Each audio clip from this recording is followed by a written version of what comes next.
Hello students, today we will continue the collection of data in which we will study the instruments, the tools for collecting the data. Hence our basic question is, how do we collect the data? Students, आपने देखा होगा कि in our economy there are lot of companies are every day launching the new products. They are developing the new products. So how they do this, वो कैसे करती है?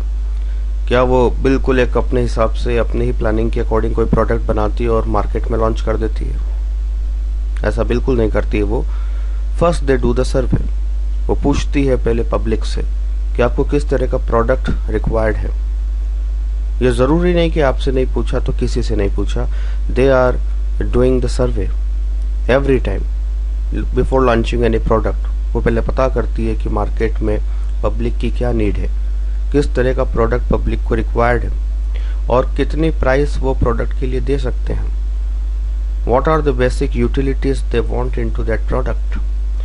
For example, जब टाटा ने नैनो बनाई, एक छोटी गाड़ी बनाई, तो they asked to the public कि आपको किस तरह की गाड़ी चाहिए। उन्होंने कहा जब हम एक बाइक पे 2 जने बैठते हैं तो 2 बाइक की कीमत में अगर हमें कार मिल जाए तो we will purchase the car. Definitely Tata को भी ये आइडिया पसंद आ गया। They made the most economical car of our country, most we can say the cheapest car of our country is Tata nano.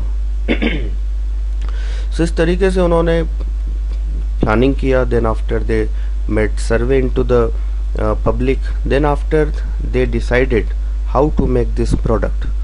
So before doing anything, before launching any product, they every time do the survey. इसी तरीके से आप बात करते हैं अपन political parties के अंदर।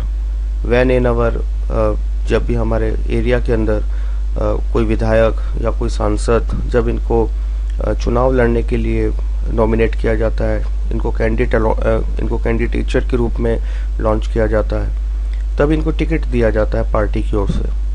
तो at that time many of the nominees, कई सारे लोग वहाँ पर नॉमिनी के रूप में होते हैं, लेकिन फिर भी उसमें से एक पर्सन को ही टिकट मिलता है टू फाइट द इलेक्शन। ये कैसे होता है? इसका भी ठीक उसी तरीके से जो पार्टीज होती है, कांग्रेस, बीजेपी और different parties, they do the survey. वो चेक करती है कि कौन से पर्सन की मार्केट में गुडविल ज़्यादा है, कौन से पर्सन को लोग ज़्यादा पसंद करते हैं, किसका यहाँ पर ज़्यादा अच्छा मतलब नेटवर्क है, रिलेशनशिप्स है। So on the basis of this they do the survey and after doing the सर्वे जो भी आंसर आता है उसके बेसिस पर वो टिकट अलॉट करती है। अगर वो ऐसा नहीं करेंगे तो they will failed into the elections. और यही होता है कि जब वो गलत कैंडिडेट को चुनाव में उतारते हैं तो वो कैंडिडेट हार जाता है। और उसी तरीके से अगर कार भी या कंपनी जो है कार अगर गलत कार बना दी तो डेफिनेटली वो कार मार्केट में फेल हो जाती है। तो first of all you have to do the survey, then after you should make any product और you should give the ticket to any candidate.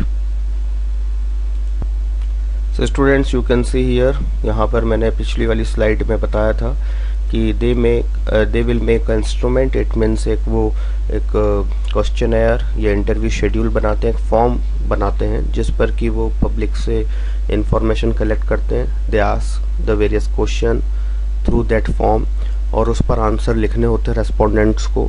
Question में भी रिलेटेड टू द, अगर product की बात करते हैं तो क्वेश्चन में भी related to the price, quality, usefulness, उसका प्रोडक्ट के क्या फीचर्स वो चाहते हैं, इससे रिलेटेड। और अगर हम कैंडिडेट की बात करते हैं, अगर कोई पार्टी कोई सर्वे करवाती कैंडिडेट से रिलेटेड, तो उसकी पॉपुलैरिटी, उसकी ऑनेस्टी, उसकी लॉयलिटी, उसका नेटवर्क, उसके रिलेशनशिप्स, ये सारी चीज़ें उसमें क्वेश्चंस में रहती है। देन आफ्टर ये जो सर्वे करते हैं ये एक्चुअल में प्राइमरी डेटा के लिए ही किया जाता है। जब भी आप क्वेश्चनर का यूज़ करते हैं, सर्वे करते हैं, it means you are collecting the primary data. Now the basic information regarding questionnaire. So the questionnaire is an instrument, is a tool to collect primary data in which various questions are put on that and the respondents have to answer this question on that particular page. So इसको हम दो नाम से जानते हैं questionnaire को, पहला तो क्वेश्चनर और दूसरा है इंटरव्यू शेड्यूल. एक्चुअली इन दोनों में एक छोटा सा बेसिक डिफरेंस होता है कि क्वेश्चनर के जो आंसर होते हैं वो डायरेक्टली रेस्पोंडेंट्स खुद फीड करता है with the help of pain on the paper, या फिर इंटरनेट पर भी आप इस क्वेश्चनर को मेल कर सकते हैं और then after they will put their answer through mail के थ्रू वो आंसर दे सकते हैं। लेकिन एक दूसरा तरीका और होता है कि जब हमारे रेस्पोंडेंट्स इतने एबल ना हो, लिटरेट ना हो, they can't answer properly, at that time एक ट्रेंड इन्वेस्टिगेटर होता है जो कि वर्क करता है एक मेन इन्वेस्टिगेटर के बिहाफ पर। A trained investigator work on the behalf of the main investigator, that is called researcher। तो वो रेस्पोंडेंट से उसी वक्त क्वेश्चन पूछता है और उसी वक्त वो खुद अपने हाथों से क्वेश्चनर को फिलअप करता है।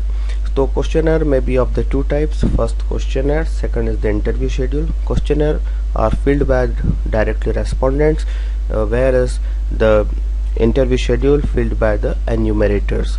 And who are the enumerators? Enumerators work on the behalf of main researcher। So in the questionnaire there is two types of the questions generally asked. Number first, close-ended questions and open-ended questions। close-ended questions का मतलब होता है कि जिनके answer limited हैं, like true और false हो सकते हैं, या मल्टीपल चॉइस क्वेश्चंस के अंदर मतलब in the 4 or 5 options we have to select one।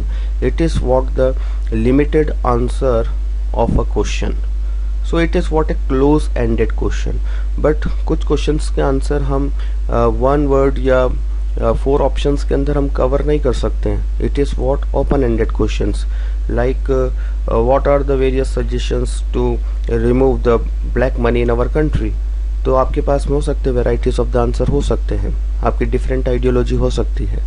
So these are the general purpose of making the questionnaire। how to make the questionnaire? number first, questionnaire is of two types, questionnaire and the interview schedule। दूसरा है types of the questions, close ended and open ended questions in a questionnaire। और इसके जो answers हैं वो respondents fill कर सकता है और एन्यूमरेटर भी फिल कर सकता है। स्टूडेंट्स, एक बहुत ही इम्पोर्टेंट क्वेश्चन का आंसर हम समझने जा रहे हैं कि एक क्वेश्चनर बनाते वक्त हमें किन बातों का ध्यान रखना चाहिए। स्टूडेंट्स, हमारे देश में जो भी कोई पीएचडी करते हैं तो they generally do a certain kind of investigation. वो एक प्रकार का इन्वेस्टिगेशन कर रहे होते हैं और in that investigation they do the survey, वो सर्वे करते हैं and they do the survey with the help of instrument that is called questionnaire. वो क्वेश्चनर की मदद से ही डेटा कलेक्ट करते हैं सर्वे के लिए। और जो क्वेश्चनर होता है वो एक फॉर्म होता है, एक कागज़ होता है, एक पेपर होता है जिस पर 10, 20, 30 क्वेश्चंस वो पुट करते हैं, लिखते हैं and they collect the answer of this questions from the public. वो जनता से, पब्लिक से इनके आंसर कलेक्ट करते हैं। Then they do the further research work. So in that manner their whole research, their whole investigation is dependent on that particular questionnaire। वो किस तरह की information, what kind of the information they want to collect, it is basically depend on their questionnaire। So it is very important to make your questionnaire perfect। तो ये बहुत ज़रूरी है कि आपका क्वेश्चनर हर एस्पेक्ट को कवर करे जो आप रिसर्च कर रहे हैं। रिगार्डिंग एनीथिंग एल्स, आप जो भी कुछ रिसर्च कर रहे हैं, आप अगर रिसर्च कर रहे हैं हमारे देश में गरीबी क्यों है, हमारा देश अंडर डेवलप्ड क्यों है, हमारा देश में क्या प्रॉब्लम्स है, हमारे देश में करप्शन क्यों है, anything you want to study, तो आपको हर एस्पेक्ट से रिलेटेड यहाँ पर इंफॉर्मेशन चाहिए। तो for that you have to make a perfect questionnaire। So students, it is the most important part of the research। So what is the first point to be keep in our mind to make a perfect questionnaire? That is what it should not be too long। ये सबसे पहला point है। अगर आप 10, 20 या 30 question से ज़्यादा question अपने क्वेश्चनर में रखते हैं तो it will be too long and no respondent will take any interest to answer your question. Yes, कोई भी रेस्पोंडेंट के पास इतना टाइम नहीं होता है कि आपके क्वेश्चनर को, आपकी रिसर्च को वो बहुत सीरियसली ले, आपके क्वेश्चंस का answer seriously they. So it is advisable that कि आपका क्वेश्चनर छोटा होना चाहिए ताकि वो आसानी से उसका आंसर दे सके। दूसरा आता है कि इजी एंड अंडरस्टैंडेबल होना चाहिए। आपके क्वेश्चंस जो हैं वो इजी उसके वर्ड्स होने चाहिए जो कि आसानी से जो रेस्पोंडेंट्स हैं उनको समझ में आ जाए, बिकॉज सभी की जो इंग्लिश का जो लेवल होता है या सभी रेस्पोंडेंट्स का जो आईक्यू लेवल होता है वो इक्वल नहीं होता है। तो we have to keep in our mind that कि our questionnaire's language words must be easy and understandable. Third important point आता है proper ordering of the question. Ordering of the question का मतलब है सीक्वेंस ऑफ द क्वेश्चन, कि हमें पहला question कौन सा पूछना चाहिए, फिर दूसरा, फिर तीसरा। इसका मतलब एक सीक्वेंस होना ज़रूरी है। फॉर एग्जांपल अगर हम किसी भी गांव में जाकर रेस्पोंडेंट से अगर इस तरीके से बात करते हैं, ऐसा पूछते हैं कि इस increase in electricity charges justified, कि आपको लगता है कि जो इलेक्ट्रिसिटी के चार्जेस बढ़े हैं कि वो जस्टिफाइड है, सही है, तर्कसंगत है। और दूसरा क्वेश्चन फिर पूछते हैं कि is the electricity supplied in your locality is regular. दूसरा पूछते हैं कि आपके गांव में इलेक्ट्रिसिटी बराबर आती है, रेगुलरली आती है या नहीं आती है। तो इन दोनों क्वेश्चंस में थोड़ा सा एक ऑर्डर का प्रॉब्लम है। हमें पहला उसकी सप्लाई के बारे में बात करनी चाहिए, इलेक्ट्रिसिटी की सप्लाई आपके गांव में रेगुलर है या नहीं है। और दूसरा फिर हमारा क्वेश्चन होना चाहिए कि जो इलेक्ट्रिसिटी के चार्जेस है वो आपको ज़्यादा लगते हैं या जो अभी बढ़ाए हैं वो क्या तर्कसंगत है क्या। इससे हमें ये पता चलेगा कि अगर गांव में इलेक्ट्रिसिटी अगर इर्रेगुलर है और चार्जेस ज़्यादा है तो ये बिल्कुल अनजस्टिफाइड है। तो हमें एक ऑर्डरिंग ऑफ द क्वेश्चंस का बिल्कुल ध्यान रखना चाहिए। नेक्स्ट इसका इम्पोर्टेंट पॉइंट है series of question from the general to specific. इसका मतलब ये है कि हमें सबसे पहले ये एक ऑर्डर से ही रिलेटेड है। इसमें हमें सबसे पहले जनरल क्वेश्चंस पूछना चाहिए कि what is your occupation, are you student, are you a serviceman और एनी अदर। तो अगर आप स्टूडेंट हैं तो फिर आप फिर एक जनरल क्वेश्चन, स्टूडेंट के बाद स्टूडेंट से रिलेटेड क्वेश्चन है कि यू आर 12th स्टूडेंट और द कॉलेज स्टूडेंट या फिर रिसर्चर है। तो टाइप्स ऑफ द स्टूडेंट्स में अपन जा सकते हैं। और या फिर अगर अपन एक दूसरा देखते हैं ऑक्यूपेशन में, अगर कि सर्विसमैन है तो you are working in the formal sector और इनफॉर्मल सेक्टर। तो ये डिफरेंट कैटेगरीज में हम बांट सकते हैं general to specific questions. Then after आता है अवॉइड एम्बिगिटी। एम्बिगिटी का मतलब होता है कि हम इसका क्या आंसर दें, कैसे आंसर दें। वी कंफ्यूज्ड अवर रेस्पोंडेंट्स, तो हमें हमारे रेस्पोंडेंट को कंफ्यूज नहीं करना है, उसे एम्बिगिटी से बाहर निकालना है। तो फॉर एग्जांपल अगर हम ऐसा क्वेश्चन पूछते हैं कि do you spend a lot of money on the books in a month, क्या आप बहुत सारा पैसा किताबों को पर खर्च करते हैं, किताबों पर खर्च करते हैं, तब इसका आंसर क्या हो सकता है। अब बहुत सारे की कोई डेफिनेशन नहीं है, किसी के लिए 200 रुपये भी बहुत सारे होते हैं और किसी के लिए 2000 रुपये भी बहुत सारे नहीं होते हैं। तो it must be multiple choice questions कि आप लेस देन 200, 200 से 1000, 1000 से 2000 और मोर देन 2000, कुछ इस तरीके के अगर ऑप्शंस होंगे तो it will be more comfortable to answer this questions. Next important point है avoid double negativity. Double negativity आपके क्वेश्चन में जब आती है तो ये थोड़ा reasoning type of the questioning हो जाता है। इसमें उसको ये पता नहीं होता है कि इसका आंसर हमें कैसे देना है। जैसे कि फॉर एग्जांपल आपने क्वेश्चन पूछा don't you think smoking should be prohibited. तो डोंट यू थिंक में यहाँ पर थोड़ा क्लियरली उसको समझ में नहीं आता है। हो सकता है कि ही में confused again, it will create ambiguity. The better way to ask this question is do you think smoking should be prohibited. तो यहाँ पर अपन किसी को इंटेंस नहीं कर रहे हैं, हम किसी को एक आइडियालॉजी नहीं दे रहे हैं, हम एक तरीके से अपनी सोच सामने वाले को नहीं बता रहे हैं। तो फर्स्ट क्वेश्चन में don't you think smoking should be prohibited, मतलब हम सामने वाले को कंपेल कर रहे हैं कि क्या तुम्हें नहीं लगता, मतलब उसे लगना चाहिए। और जब हम दूसरे क्वेश्चन में पूछ रहे हैं do you think smoking should be prohibited, मतलब कि वह न्यूट्रल है, वो राइट में भी जा सकता है, लेफ्ट में भी जा सकता है, फेवर में भी जा सकता है और अगेंस्ट में भी जा सकता है। Next is should not be leading question. Leading question का मतलब होता है if the question is giving a clue to answer that question, it means what the interviewer ask, what the interviewer want to listen. अगर हमें ये पता चल जाए कि इंटरव्यूअर क्या पूछना चाहता है तो फिर रेस्पोंडेंट वही आंसर देता है जो इंटरव्यूअर पूछना चाहता है। तो फॉर एग्जांपल जैसे क्वेश्चन ये है कि how do you like the flavour of this high quality T, आपको इस हाई क्वालिटी टी का फ्लेवर कैसा लगा। तो कहने का मतलब यहाँ पर जब हम किसी प्रोडक्ट की तारीफ कर रहे हैं तो हम उसकी तारीफ सुनना भी चाहते हैं। लेकिन अगर इसका हम दूसरे बेटर वे में अगर इस क्वेश्चन को पूछें how do you like the flavour of this T, तो हम यहाँ पर तारीफ नहीं कर रहे हैं, बस हम उस सामने वाले पर्सन को समझना चाहते हैं कि वो इसका फेवर में जा रहा है फिर अगेंस्ट में जा रहा है। So the question should not be a leading question, question should not give the clue about the answer. तो लास्ट इम्पॉर्टेंट जो पॉइंट है आपको ध्यान में रखना है, the question should not indicate alternative to the answer. इसका मतलब आपने क्वेश्चन के अंदर कुछ एक पॉइंट रखा है और उसी के साथ में अगर वो पॉइंट आपका एक्सेप्ट नहीं होता है तो रेस्पोंडेंट के लिए हमने एक ऑप्शन रख दिया कि आप दूसरे पॉइंट को सिलेक्ट कर लीजिए। इस तरीके से भी आपको एक्यूरेट सर्टेन इन्फॉर्मेशन नहीं मिलेगी। फॉर एग्जाम्पल एक क्वेश्चन है, would you like to do a job after college और be the part of your family business. आप कॉलेज कंप्लीट करने के बाद क्या आप जॉब करेंगे या फिर अपना फैमिली बिजनेस को ही कंटिन्यू करेंगे। तो आपने यहाँ पर सिर्फ 2 ऑप्शन रख दिए हैं, उसी में से उसको सिलेक्ट करना है। ऐसा जरूरी नहीं है कि वो इन दोनों में से ही आंसर दे। तो what is the better way to ask this question, what would you like to do after the colleges. आप कॉलेज कंप्लीट करने के बाद क्या करेंगे। It is the right way to ask the questions.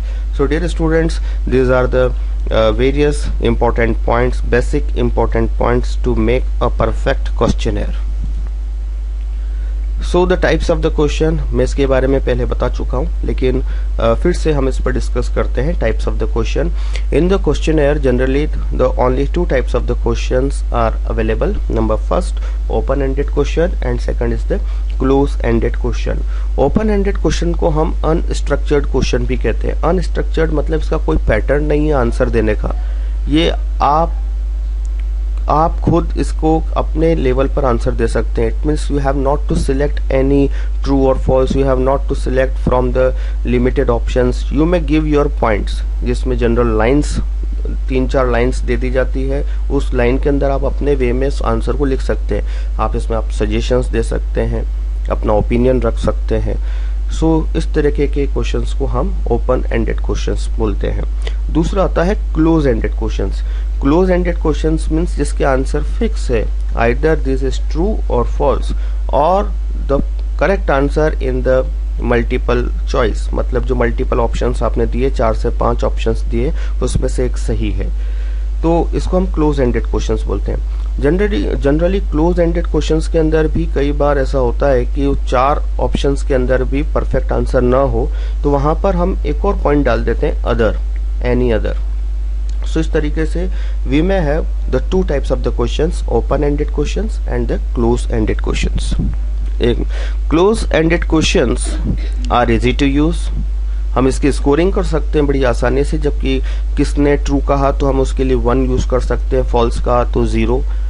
Codify करना बड़ा आसान होता है कि मान लिया जाए फर्स्ट क्वेश्चन में 4 ऑप्शन थे, तो फर्स्ट क्वेश्चन का फर्स्ट पर्सन ने आंसर दिया फर्स्ट 1, दूसरे पर्सन ने फर्स्ट क्वेश्चन का आंसर दिया 2, तो हम इसको कोडिफाई कर सकते हैं, इसको स्कोरिंग कर सकते हैं अपन। So it is very easy to use such type of the close-ended question in the research work, in scoring and codifying for the analysis work.